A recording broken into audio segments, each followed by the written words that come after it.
All right, I think we should get going. Once again, thank you very much, everyone. I'm already seeing people commenting from Bucharest, Colombia, Europe, Hamburg. So appreciate the global nature of the audience, and thank you for making time to join us in this session. My name is Manish. I'll be your host for the next 60 odd minutes. I am the Chief Product Officer of the Media Division at Kantar. And what we plan to do today is dive into the future viewing experience. I've been saying this for a few years, that we live in the golden age of media. And the only thing that's constant about media is the rapid pace at which it keeps changing, both from the consumer perspective and also for the industry players. And smack in the middle is us and most of you guys on the phone or on the call, which is trying to understand consumer behaviors from the audience measurement perspective and help your clients make better, more informed decisions in the changing landscape. We've looked at this from 4 different pillars or 4 different categories. One of them is content and delivery. Content is now available anywhere, anytime, any screen, whenever you want it. So there is a big battle going on who's going to control the gateway to the consumer, because the thinking is that whoever controls the gateway is in a catbird's seat in terms of what content you might be likely to consume. We're looking at viewer behavior, new strategies for growth, retention, and monetization as people swap between satellite, cable, OTT, SWOT, AWOT, different business models. That's a fascinating field to follow and track right now. Advertising is obviously has been the pillar of media for the most part, supporting the growth of content and the delivery of content. And there are new opportunities in terms of product placement and targeting, both on television and on digital, of course, and the subscription models that the different companies are playing with the tiered subscriptions in some cases, pay only versus ad-supported models, and then data. One of the things that digital media does is it does spit out a lot of data. So we do want to look at what data is the system giving us, what is good about that data, what are the missing pieces in that data, and how do we make sure that we can create a more complete picture of how consumers are consuming content, so everybody in the ecosystem can make more informed decisions. So we have roughly 3 different components, 3 different sections to the day. One is we will have one of our colleagues, Richard Marks, get on in a minute and share some of the findings of the future viewing experience. We will then move on to a panel discussion and then a Q&A where I would encourage all of you guys to participate and ask questions. Before I hand it to Richard, the panel we have Daniela, she's SVP Research and Corporate Strategy and Ad Sales at A&E. Christian, who's up north in Canada. Analytics, Insight, and Strategy, SVP at Kantar Media. And then my colleague, Basta was sitting in Europe, works on all our audience measurement solutions. So anytime internally we have a question on how do we do this, we tend to go to Bas, and hopefully he can help us and enlighten us on some of the new ways that he may be thinking about closing some of the measurement gaps that are coming up because of the change in media. Without much further ado, I'm going to give it over to Richard Marks. Richard, take it away.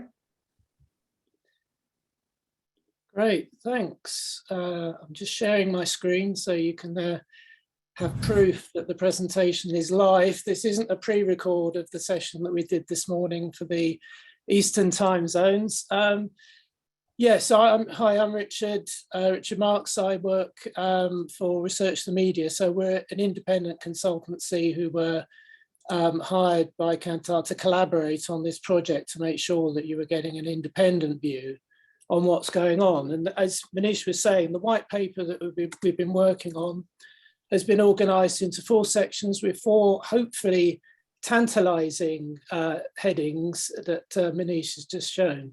So my daunting task is to try and pick out some of the highlights from each of these 4 modules in the next 19 minutes or so. So let's start with some predictions focusing on content and delivery. I'm actually going to start off by looking backwards to try to provide some context. At this point, I should probably warn someone that Kristin and Danielle's screens are still on. I don't know if they can be unless they want to be looked at for the next 20 minutes. Hopefully the moderator can, they'll be back, they will be back. But okay, so let's start with some predictions around content and delivery. We can track the direction of travel for visual media across the decades in two ways. Firstly, we have a move from public to domestic consumption of media, with innovations over the last few decades continuing to evolve the concept of home entertainment. What we can also see is a transition from the early days in which people accessed entertainment, followed by quite a long extended period of decades in which they sought to actually own it, whether that was VHS, DVDs, Blu-rays, etc., the home video era. Nowadays, of course, streaming predominates, and ironically, we're now right back in a world where people primarily access rather than own content. The difference with this second access era is the near infinite amount of content available through streaming services. So the question is, where do some of the more recent innovations fit into this timeline? We often encounter false starts and detours along the way that may seem to be the future, but just meet public apathy. To name but four, red button services, 3D TV, Google Glass, and curved TVs all seemed to be the future at the time, but it didn't pan out that way. We're now being told that the metaverse, NFTs, blockchain, and impossibly high definition video are the way forward. Perhaps they are, but ultimately, I think the acid test for new TV and video technology is not about what's technically possible, what gets Silicon Valley all excited, but whether it fits with and enhances how people actually watch television and video. A lot of viewing, particularly on the main set, is a shared experience. Arguably, curved TVs should have curved outwards rather than inwards so everyone in the room could see them. Meanwhile, TV and video are usually lean back experiences with limited desire from audiences to interact or make decisions. That's best left to video games, which are very much a lean forward experience. So what are the key trends in terms of content and delivery that we think are significant? Well, it's clear that content franchises are the new prime time, repaying their valuations by becoming the cornerstones of streaming services. Disney in particular over the last decade has been voraciously hovering up Marvel, Star Wars, and Pixar in billion-dollar deals to give it the critical mass to eventually and successfully launch Disney+. Why are these franchises so sought after? Well, this is what one of my favorite charts that I've been asked to present in the last few years, which is the number of fans of various franchises across four large European markets, Great Britain, France, Spain, and Germany, as measured by TGI Europa. So these are the number of professed Disney, Marvel, DC fans in millions. So you can see there are 58 million 58 million Harry Potter fans, and around 54 million Lord of the Rings fans who are no doubt eagerly awaiting the new Amazon series that launches with much excitement later this year. Clearly, the search is going to be on for new franchises, be they Stranger Things or Bridgerton's, although it does alarm me the number of those franchises that do date back to the 70s and the baby boom era, who are largely in control of the media at the moment.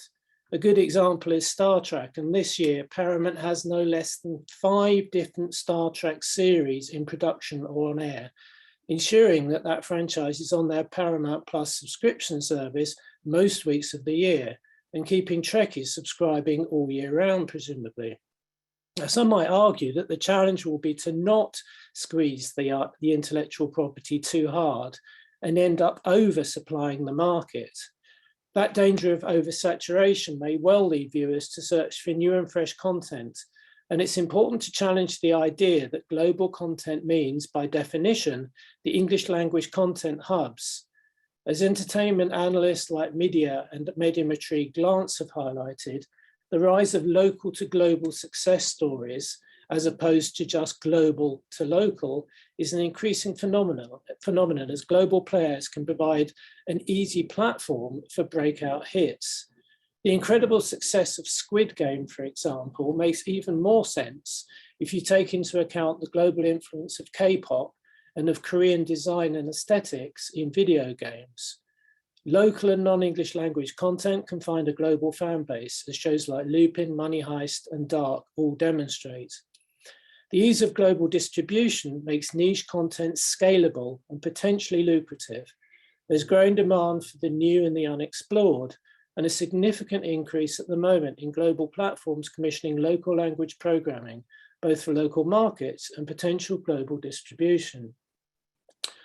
Now, in part, this is because audiences are increasingly at home with subtitled content. The reliance of social media users on subtitles and closed captions, often because they are scrolling through their feeds with sound muted, has actually created a generation who actually prefer text as part of the viewing experience. According to some recent research from the BBC, 80% of 15 to 24s use subtitles all or part of the time whilst watching television. We can also anticipate significant steps in the trends towards vertical integration of media companies, mirroring recent direct-to-consumer initiatives in products and services that have been bypassing the retailer. It points to a future where the same company owns the studio, makes the program, and distributes it exclusively on its own VOD platform, very much a monolithic approach. At the heart of this trend is a move away from content acquisition towards production self-sufficiency. Disney, again, is a major example of this, now selling 93% of the content it makes only back to itself. Now, although opinions differ on timelines, a key underlying assumption over the coming decades is that IP will become the standard for all distribution of TV and video content and advertising. We're having a debate at this morning's seminar about the timeline for that, and it may well not be until the end of the next decade, and it varies hugely by country, but it is the direction of travel. So what implications does this have for the future? Well, here we think that the smart TV is going to be the transformative device across the rest of this decade. TV screens with built-in connectivity, of course, are by no means new, but penetration has passed the tipping point, as data from Kantar's context survey across 5 European markets shows on the left in blue. Meanwhile, connected TV penetration in Brazil has more than doubled in the last 4 years. And I gather we have a group of people in a conference room in Brazil watching us in Sao Paulo. So if I was a pop star, I'd say, hello, Sao Paulo, but I won't be that crass. With the rise of subscription VOD services and the growth of broadcaster VOD, consumers are wanting to watch content on the best possible screen. And then we have the pandemic, when a world trapped at home explored what those connected devices in their homes, like smart TVs, that they may have been largely ignoring up to that point, could actually do. The smart TV set is now the primary driver of usage of connected streaming services such as SVOD and BVOD in the UK, for example, as this data from Barb shows, splitting out device types by the different types of content. Now, mobile is a well-established and dominant medium across many activities, including short-form video, but when it comes to viewing, it's all about the best available screen. The rise of the streaming TV, with no need for connected devices or boxes in order to stream high-quality content, means the battle's now on for control of the TV set itself as effectively the main entertainment portal into many homes. This is leading media owners to launch their own TV set hardware into the market.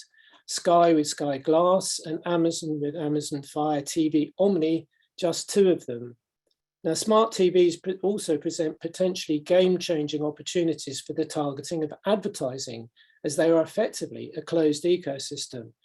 However, as we discuss in more detail in the white paper, it also means even more walled gardens for advertisers to have to understand and navigate. So talking of advertising, we're going to expand on that a bit more in a section's time, but I now want to look at the evolving way in which viewers are actually watching this content and the implications as a result for how that content can be monetized. I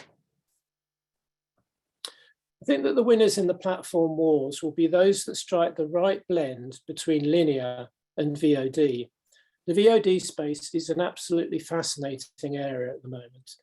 Now, the launch in the UK of ITVX later this year will be something of a watershed moment. It marks a decisive move by the UK commercial broadcaster, the biggest in the UK, in terms of windowing strategy. VOD first for scripted drama, and that from a broadcaster. This is an approach already proving highly successful for a number of broadcasters who've been testing it on selected series. Meanwhile, conversely, subscription VOD platforms are reappraising some of the assumptions that fueled their original growth. Many now do see a role for linear in their offerings, primarily as a means of promoting and sampling content. Effectively, the video equivalent of curated music streaming playlists that encourage content discovery. Here, for example, Paramount Plus have themed streaming channels based around Star Trek, based around crime series. And as TV programmers know and have known for many years, audiences still can be built from people who are too tired to choose and just want to see what's on. Another area in which viewer behavior is leading to a reappraisal of VOD strategy is in terms of windowing. In the last couple of weeks, it's been fascinating watching media commentators attempting to evaluate the relative success of two of the biggest releases of the year on the same day. Stranger Things, of which Netflix dropped 7 episodes and 9 hours of content on the same day, and Obi-Wan on Disney Plus, who somewhat more conservatively released just 2 episodes and then 1 episode a week thereafter. It's effectively nearly impossible to compare them in terms of which was, in inverted commas, the most successful. Because one of the defining characteristics of subscription VOD used to be the idea of making a whole series of a show available to watch straight away. This was an important USP, and you can see some example data from Barb in the UK here of a few weeks across the end and the start of this year in terms of the viewing levels of some of the key releases, most of which on this period were released as full box sets. However, drops of new series certainly burn brightly in terms of their impact at initial release, but do not sustain viewing over an extended period.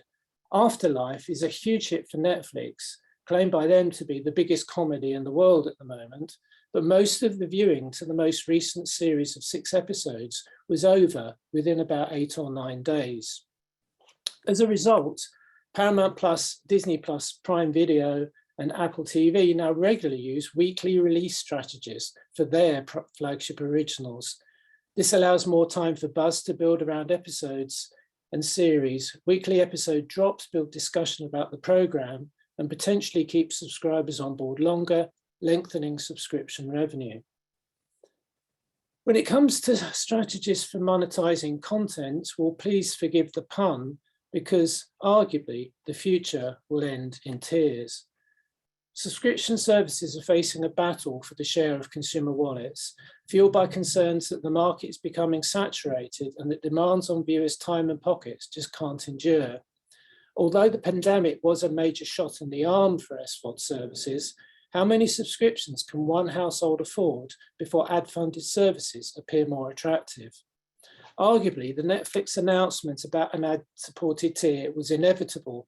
Certainly in earlier drafts of our report, we predicted it until it actually became announced, at which point we changed it into a current development as opposed to a predicted one. But it is far from straightforward. What's the right price point to attract new subscribers without decimating revenue from the premium tier? Consumers may move from SVOD to ad-funded tiers or to AdVOD services if their wallets need to be tightened, but if cost of living is becoming a challenge for many people, then they'll also be spending less on other products and services, and that will put pressure on media budgets. So it's not going to be as easier for the SVOD services to hoover up advertising as perhaps they're hoping. Meanwhile, Netflix original productions, for example, are not structured to have ad breaks. So how do you place mid-roll advertising without irritating viewers or the original program makers who made it for an ad-free environment. However, what's clear is that the VOD market is going to be fiercely competitive. This data from Norway shows the massive overlap in weekly usage between subscription VOD services, advertising VOD, and broadcaster VOD. So you can see very much the focus in the middle is that many people are consuming all three. It's a real battle. Now, as I said, our report takes an in-depth look at the implications of all of these trends for video advertising. As the arguments for consumer privacy prevail, the need for consent has profound implications for addressable advertising.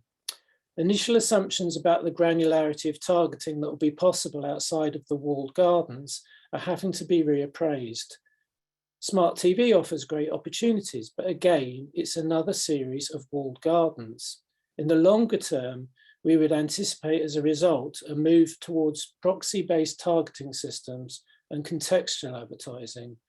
There'll also be increased focus on how the media industry can cope with a two-tier advertising environment in which those who can afford to pay to use ad-free platforms and tiers do so, but they're often the people who are the most attractive to advertisers. As a result, closer integration with content will become even more attractive to advertisers, be it branded content, product placement, or increasingly dynamic product placement. Now, in the report, we discussed the recent explosion in shoppable TV and live stream commerce, but product placement has been growing steadily over the last decade. Nearly 75% of all US broadcast network shows have some form of paid product placement now. That growth is driven by the desire of advertisers to target those who would be difficult to reach through conventional advertising forms. Meanwhile, dynamic product placement enables a product, billboard, or screen featured in content to be substituted or overlaid with a different brand, advert, or product. Amazon Prime Video is already editing ads into content in post-production, with virtual product placement already in shows like Bosch, Jack Ryan, and Reacher. Like addressable advertising, in theory, different viewers could see the same character holding up a different can of drink, driven by the available data and targeting. Unlike addressable advertising, they can't be skipped or muted. We do therefore think that product placement will be turbocharged by the opportunities offered by IP delivery. Finally, a topic close hopefully to all our hearts. What does the future hold for viewers' data, the lifeblood of our whole media economy? Firstly, it's important to differentiate tracking of users for measurement versus trackers for targeting.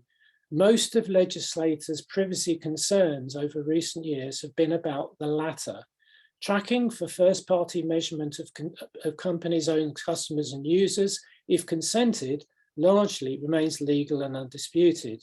However, third-party tracking using cookies and IDs is very much at risk. The challenges of a post-cookie world are heightened by ongoing and potential privacy wars between those companies looking to monetize user data and those prioritizing consumer privacy. This clearly correlates with technology companies' revenue models. Are they looking primarily to maximize ad revenue, or are they primarily selling hardware and software? An important ongoing example is the conflict of objectives between ad-funded tech companies and Apple, who have increasingly been inhibiting tracking technology, and a couple of weeks ago launched a hugely aggressive ad in which a member of the public found her data being auctioned in a secret back room. So very much a battle going on there as well. But what solutions are likely to gain traction in the coming years in terms of data and advertising? Well, a decade ago, proponents and opponents of addressable hyper-target advertising would typically show at a conference this clip from Minority Report, where Tom Cruise triggers interactive sites targeting just him. The world is looking less and less likely to embrace this as the arguments for consumer privacy are prevailing and micro-targeting becomes more challenging outside of closed ecosystems like Facebook and Google. Hyper-targeting will really only be possible using consented first-party data within walled garden platforms. Ever-increasing legislation and regulation means a further stimulus to brands who are prioritizing their direct-to-consumer initiatives using their own consented first-party data and looking to data partnerships to further activate and enhance that data. And there's also already a move towards within-device targeting, where the PII, the personal information, does not actually leave the user and the targeting is done on a local device. But ultimately, initial assumptions about the granularity of targeting outside of closed ecosystems has to be reappraised. In the longer term, we're anticipating a move towards demographic targeting and a shift towards proxy-based targeting systems and contextual advertising. So increasingly, the central issue of our time, and it's one that we've been talking about at the ASI conference, which I'm also involved for a few years now, is data sovereignty. Whose data is it anyway? The obvious answer, increasingly supported by legislation, is that it belongs to the public themselves. Some observers are predicting a radical change in how the media industry accesses the data with its lifeblood. The public are increasingly realizing the value of the data that they generate. Consumers could use simple browser extensions or apps to allow specified companies access to their data in return for micropayments using blockchain. This could revolutionize the whole way in which data flows, as well as potentially disintermediating, cutting out those who aggregate and sell such data at the moment. In reality, though, I suspect it's unlikely this change will be driven by consumers themselves. Will they be sufficiently motivated to do this? It's much more likely to be driven by advertisers looking to build their data assets in a more simplified, decentralized media ecosystem. Okay, so before I hand over to our panel of experts to hopefully agree, disagree, and debate some of the things I've been raising, I'm going to put 11 predictions on the record. The 2020s, I think, are shaping up to be the decade of the smart TV set. And there's a lot of exciting developments around how best to make the most of those from both a content and an advertising perspective. The viewing experience will continue to be enhanced, but in the context of understanding how television is actually watched, as opposed to what's technically possible and exciting. Intellectual property is the new prime time, with significant steps towards vertical integration from the actors on the set all the way to your TV set. Streaming, meanwhile, is facilitating the internationalization of culture. And there's a whole debate around whether that's a good or a bad thing, but it certainly is a huge opportunity. The winners in the platform wars will be those that achieve the right blend between linear and VOD, and also the right blend of revenue models between subscription and ad-supported.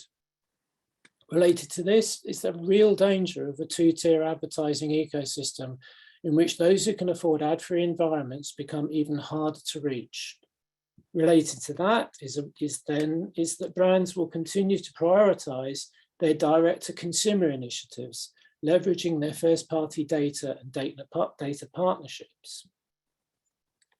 Deterministic micro-targeting will thrive in the increasing number of walled garden ecosystems, but otherwise there'll be a shift towards content and context-related targeting to tie it all together. Advertisers and agencies will increasingly look to alternatives to video ad spots, which increases the need for integrated cross-platform measurement to make sense of it all and understand reach and frequency. And IP delivery will turbocharge product placement, shoppable TV, and live stream e-commerce, all of which presents challenges for audience measurement. So thanks for your time. I'll be back later on to answer a few questions. I hope you do get a chance to read the report and enjoy a deeper dive into some of the themes I've picked out here. But I'm now going to hand you back to Manish. Thank you very much, Richard. I'd love to get the panel back on.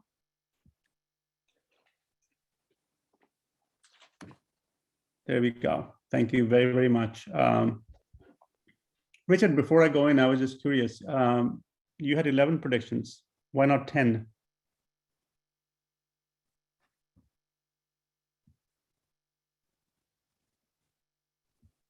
Okay, he may have been taking a break. Yes, sorry, no, I'm here. So go ahead. I said you had 11 predictions. Why not 10? Well, I'm a football fan, so 11 players on the pitch. Okay. No, that Good. wasn't. I don't know. I didn't want to go for 10 or 20, but yeah, I could. All right. I'll have a think about a 12th one if you want it to look symmetrical. Thank you very much. Thank you. So let's dive into the panel itself, and a quick question round for all of them, starting with Daniela, then Christian, then Bas. In what we heard from Richard, what did you find as either the most surprising, reassuring, or concerning thing? Thank you, Manish. Yep. Daniela? Yeah, thank you so much for the invitation, and congratulations to Richard and the entire Kantar team. We were privy of the report, and I assure you, you should go in depth and actually look through it. Very, very insightful. You know, I think that for me, one of the key things, and I'm going to try to quote what he said in one of the slides and also in the report, is that the future viewing experience will be shaped not by the technology, but by how TV and video are actually watched. And I think that it's something so basic, right? Because we get so caught up with the technology, with how new things we can do, or new ad formats and so forth. But yet we forget about how it's being consumed. And, you know, I think that it's surprising because it's so simple that we forget about it. We try to catch up with technology or just be at par, but not really think about this. And I think that this is where most of the issues that we have as an industry stem from, which is why also it's I guess, one of my concerning takes. Because when I see this, we program, we create content based on this reality. How is it that they're watching? You know, how do they stream, let's say in YouTube, our content, and what type of content they watch most and how? So we understand that. But then when we go to the advertising side, we are here thinking that all ads are created equal. And actually each of them have a reason for and are able to accomplish something. So while there's some ads that are really great because of that user or viewer experience, are great for brand creation, others are more tactical. So yeah. I find this quote fascinating. Thank you. Kristen, you want to add to that? I couldn't agree more with Daniela. It's something that I talk about a lot. We are very good at talking to ourselves. And just because we can do something and it's cool and interesting doesn't mean that we should. It doesn't mean that it fits into the user experience. I'm calling in from Canada, so it would feel like a miss to not quote a very famous Canadian communication theorist. You know, Marshall McLuhan talks a lot about the medium as the message. That's his thing. And television is defined as a hot medium, which means that it's completely all engaging. It requires very low participation from the audience because it's meant to be immersive. And if we think about what TV actually provides to people in terms of the need state when you sit down on the couch, and whether it's whether it's streaming, whether it's live TV, there's a big screen in the room. The idea there is you're meant to lean back and enjoy. And then we think about all these different tactics you could put in the smart TV space. The possibilities are endless, but the reality is if we go in there as this industry and interrupt what users actually want from that channel, we're making them angry. It's not a connection we want. And I think that that's really important for us to come back to on a regular basis. I think the other thing that stands out to me from the report is, I think just a personal reflection, which is, this is what I do for a living. And I'm reading the report going, yep, check, check, check. I agree, all these things. And then even I have these moments of reading the report going, wait, what is happening? Like there are so many nuances to this industry. And there was a time when you could be an expert in all of it and that time is gone. But I read this report and I have to stop myself and think SVOD versus AVOD versus BVOD versus OLV versus pure play. Like it's a lot. And I think it just reminded me how overwhelming this space is getting, which is why conversations like this to simplify are so important. Yeah, no, thank you. And Bas is laughing because every time we do a deck or a slide, there are so many acronyms. And one of the discussions we always have is to simplify the acronyms, so make sure the audience understands exactly what we are talking about.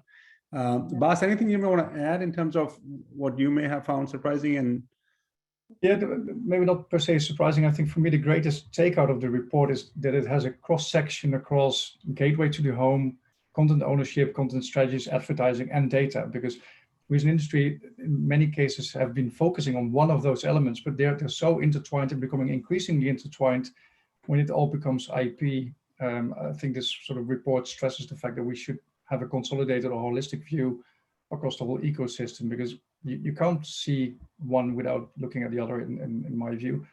And maybe, if I may add, reassuring and concerning is advertising. I think IP delivery of the new ecosystem and the gateways will enable a lot of really cool advertising opportunities, which is reassuring, I would say. But at the same time, if we don't, as an industry, are able to get to a consolidated single view on consumer reach with those advertisements, we get also in a very big risk of fragmented outcomes of campaigns that we can report on. So it's a bit of both.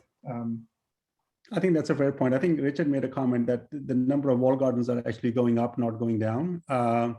Even on television, is becoming between, we in the US talk to people at Samsung, we talk to people at Vizio, and they're building their own advertising businesses.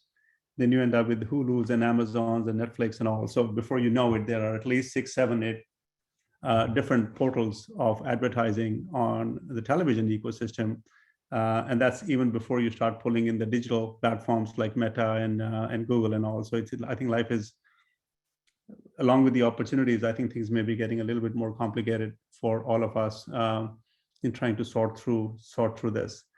Next question I have, I think Richard touched on 2 things. He touched upon smart TV a lot, about the growth of smart TV and IP delivery, and what it means for addressable advertising, product placement. There's also streaming. We were using examples of that, which is another way. I mean, you can get streaming on quote unquote a dumb TV, although I don't even know whether you can buy a dumb TV anymore from a store when you go to do that. And a streaming platform will give you the same advantages of addressable advertising, product placement as an IPTV would do. So question, and this time I'll start with Christian first and then move to Daniela, is how do you look at this kind of ecosystem of addressable advertising between streaming, smart TVs? Do you look at them as the same way, or is one right now getting more attention? Do you see one better than the other? But just a perspective on these 2 competing ways to deliver content and the technology.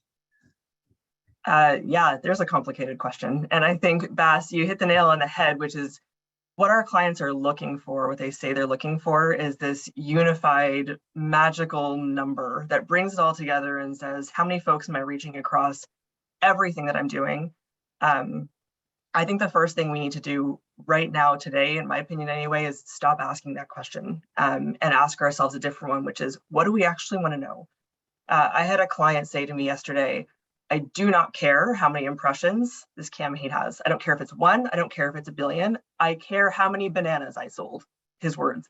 And so do we really need single source measurement? And again, depending on the day, if you ask me tomorrow, I might change my opinion on this. This is a complicated issue, but I think we need to slow ourselves down a little bit and say, what do we really want to know? We have our clients over here who say, I just need to know how my efforts are impacting my business. I have teams to support, I have goals to reach. I have then over here on the other side, the activation teams, the buying teams going, I need data that I can trade on. And often those 2 conversations are not the same at all.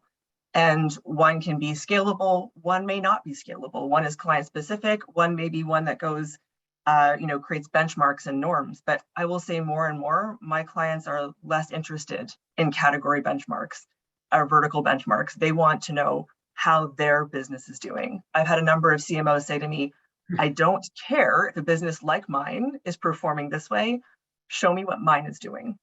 And so I think what we really want to do is slow down and ask ourselves, what do we really want to know?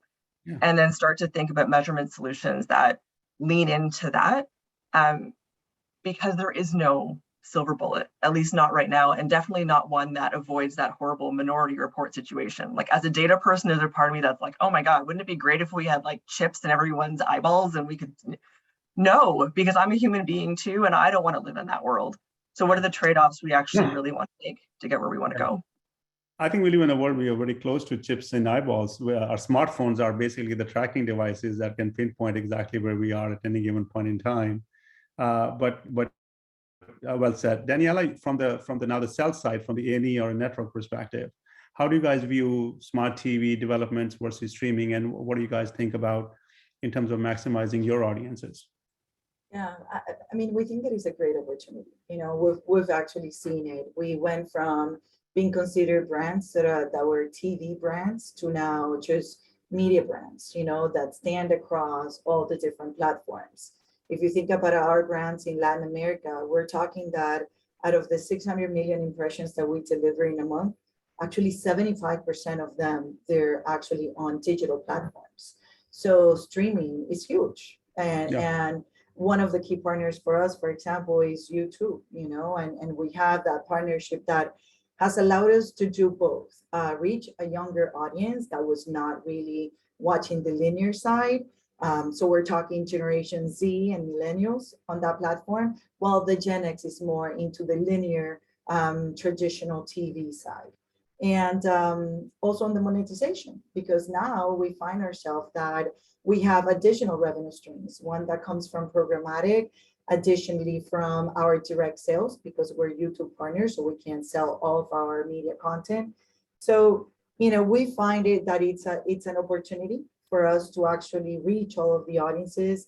I read it in the report that Richard talked about, you know, not only the local Latin America, but going actually beyond when your content is able to just move through it, as well as understanding then how is it that I can create content that is specific for each of these platforms. So. Yeah, thank you. There's a question from the audience, and it is directed to everyone, but anybody can take it, obviously. What do you think will be the secret to successful AVOD platforms? Richard, if I know you touched upon that, I would invite anybody if they have a view on that. Secret to successful AVOD platforms. Note the silence. We're all like, oh, that's a hard question. Richard, we'll let you start. I think it's worth clarifying, because I was in a conversation with some people on Monday night, that my understanding is that, for example, the Netflix announcement does not mean that Netflix is launching an AVOD platform.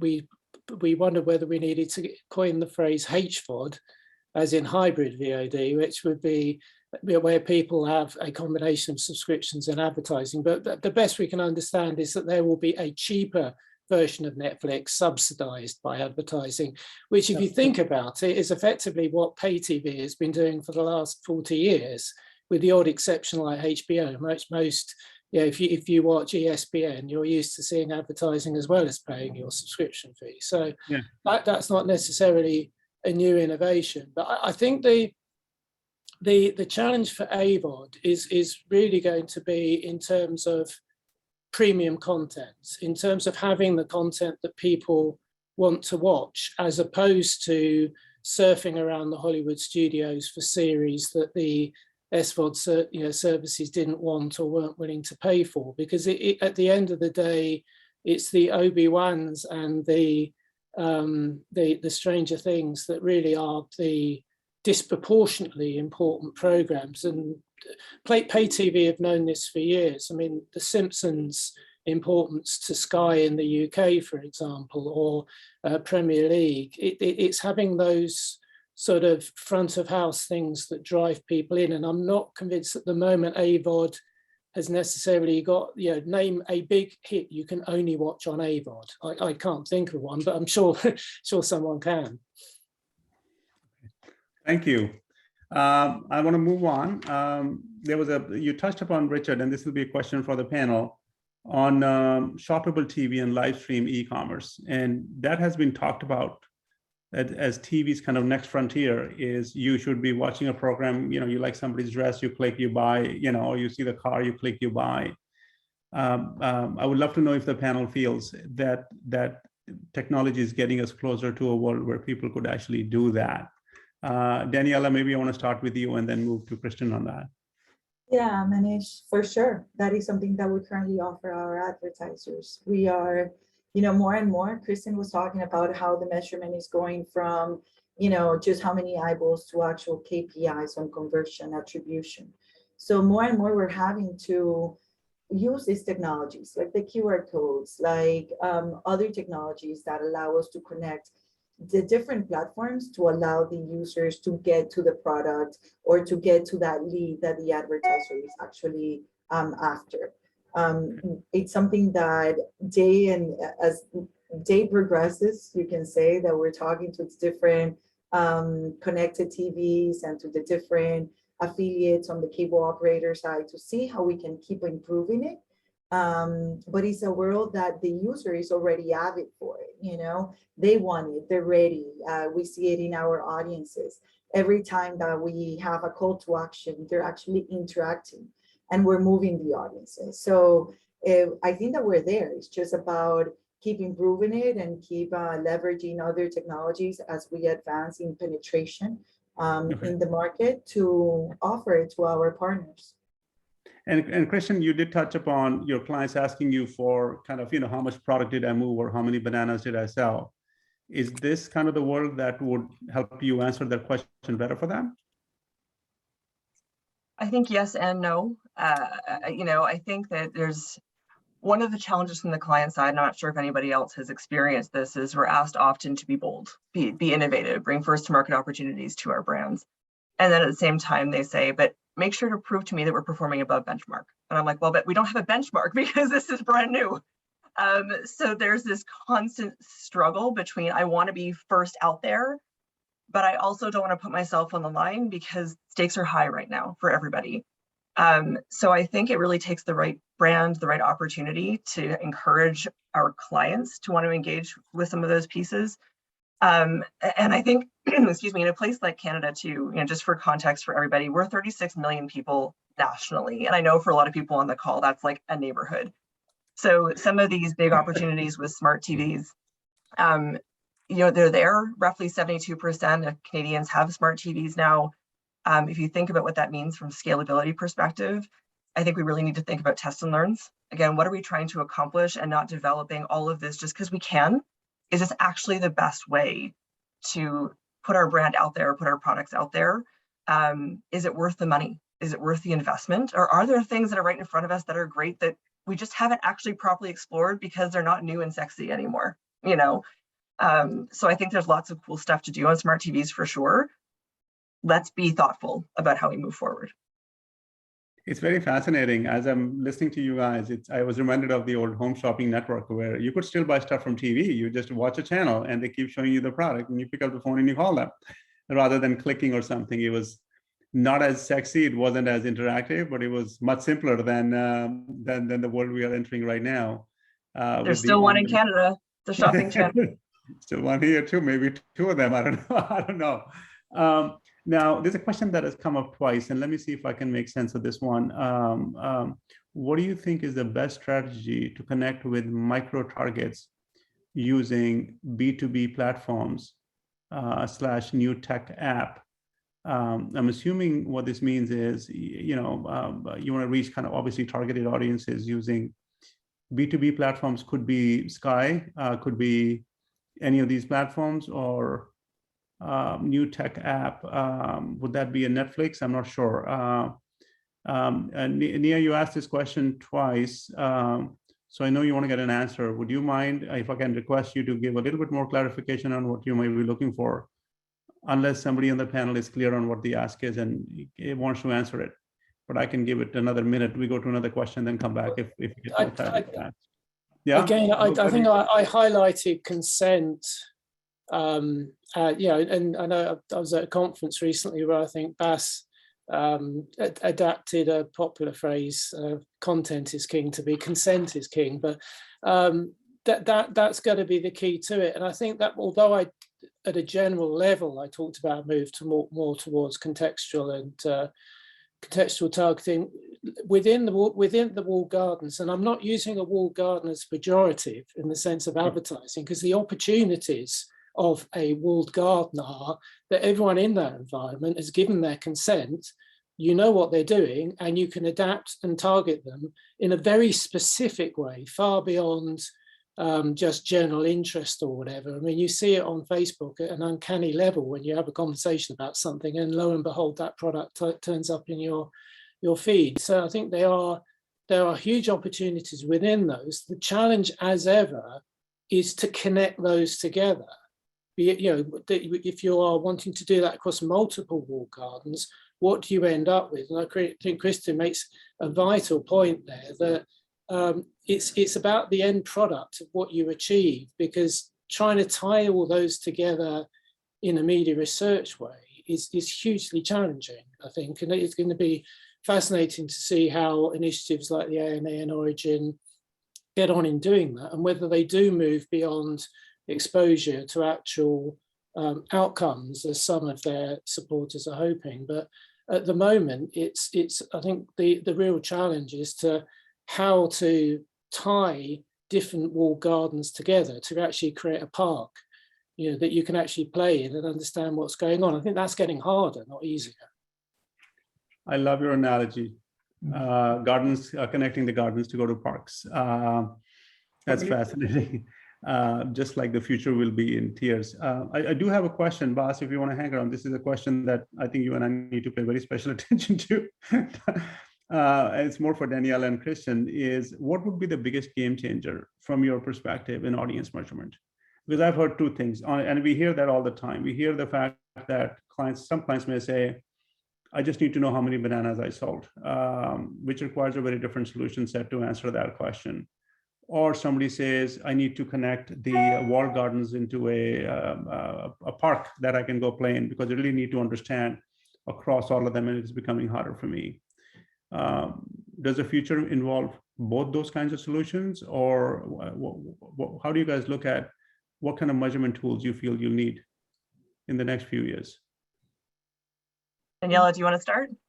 Sure, I can start. Thank you, Kristen.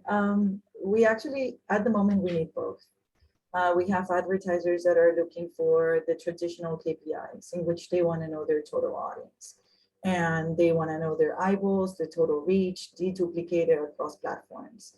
So that's something that we've had to endeavor and actually created our solution with all the different data sources. From the linear, coming from Kantar, to each of the digital platforms that we also have. To be able to provide that. Now, the attribution, it's another KPI that other sets of advertising is asking us, because they want that lead, and the negotiation goes like that. My negotiation is based on the products that I move or the leads that I gain. So because of that, we have to measure it.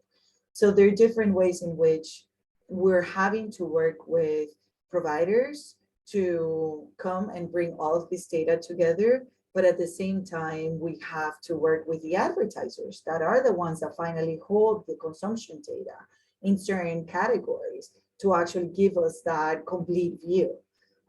So it's a mix. And I think that the biggest challenge that we have as an industry is not even the measurement per se, because I think that you guys are very capable, in the technology and everything, but it's actually getting the industry as a whole to work together. And that's something that, I constantly invite people to just gather around. Kristen, you want to add to that? I couldn't agree more. Collaboration is key. I think it's something I really appreciate about the Canadian market. We are smaller in a lot of ways. We have been able to collaborate in areas where others haven't, and that's been a very positive experience. I think in terms of the game changer conversation, there's collaboration, there's applicability. So making sure that what we're doing actually has real life applications for the folks who need to use it. Thirdly, I think we do ourselves a disservice by thinking that the grass is always greener, by thinking that anybody has this figured out. And we're very good at writing case studies and making ourselves look very big. And we've figured out this thing and it's fantastic. And then we share it. No one has this down. And I think the quicker we all accept that, the more we can collaborate and do better work, sharing what we have learned, because I'm certain the knowledge is out there. We just need to do it together and stop thinking that we need to protect what we have. Lastly, I think it's really important for me to say the game changer for me is recognizing that measurements have benefits and limitations, and you have to make trade-offs. And within those trade-offs, there's lots of ways to think about it. Is it scalable? Is it applicable? Is it globally applicable? Is it local? And I think it would really be amiss to not say right now, we are agents of media, but we are stewards of privacy. If anything from the last 7 days has taught us, we have a huge responsibility as the media right now to think about what we want to put out there, what we want to be responsible for when it comes to privacy, respecting our consumers as people. And whatever measurement solutions we put out there, the only real way to do it in a scalable long-term way is to respect humans and respecting their privacy. And that's a tricky thing to do when a lot of the technology that's out there can kind of sometimes inadvertently do the opposite. So we need to make sure to lean in there for sure. Yeah, no, that's a great point. That's a great point. Thank you. Actually, there was a real case in the US a few years ago. Kristen, you mentioned that last 7 days. I think that was a real case, right? Somebody was pregnant and I think the father was a Target or something and got a coupon. And that's how they found out. And that was complete violation of the privacy of their adult child on what was going on. So yeah, technology can let you do things, doesn't mean you should do it, or doesn't mean it's going to give you the right answer, even factually the right answer, or respecting individuals. Bas, let me let you have the last word in terms of as part of your job, you talk to a lot of cutting edge technology companies, and you're always on the leading edge, both from our clients and also the technology providers. If you had something that we haven't covered in terms of a trend that you see, or something that we should all be thinking about that we may not have talked about, it'd be great to put that out there. Yeah, thanks. And I want to go back to what Kristen said earlier, is like, if you have an advertiser that's not interested in any KPIs except for sales KPIs, which is of course very valid if you're selling bananas. I think what is important from a measurement perspective of what we supply to our clients, right, is full understanding and well understanding of the use case of the measurement data. So if you want to do hyper targeting in a first party small walled garden, we need to be able to link people-based data to the impressions that are served to improve short-term sales.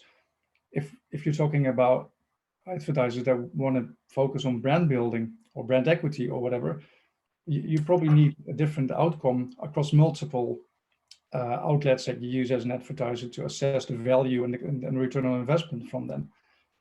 So I think the new technologies or increased IP distribution of video and advertising will facilitate those data sets supporting those different use cases. So for me, that's probably the most important outtake. And without going into details on technology that we have access to, that we have consented panels in the heart of our operations, because the critical thing to me still remains, let's not talk about machines that we've reached, but make sure that we talk about people that we've been reaching, either for selling stuff to them or building a brand to them.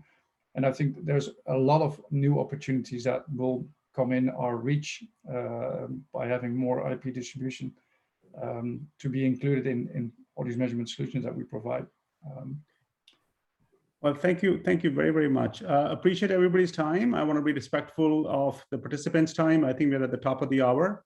Once again, thank you. I think everybody will get a copy of the report, which we've been referring to if you don't have it already, or you can go download it from, there's a link as on queue. Thank you very much, Kantar team. Kantar.com/future-VX for viewing experience. So appreciate that. Thank you very, very much, everybody. And special thanks to the panelists and to Richard. Bye-bye. Thank you. Thanks all. Cheers. Thank you.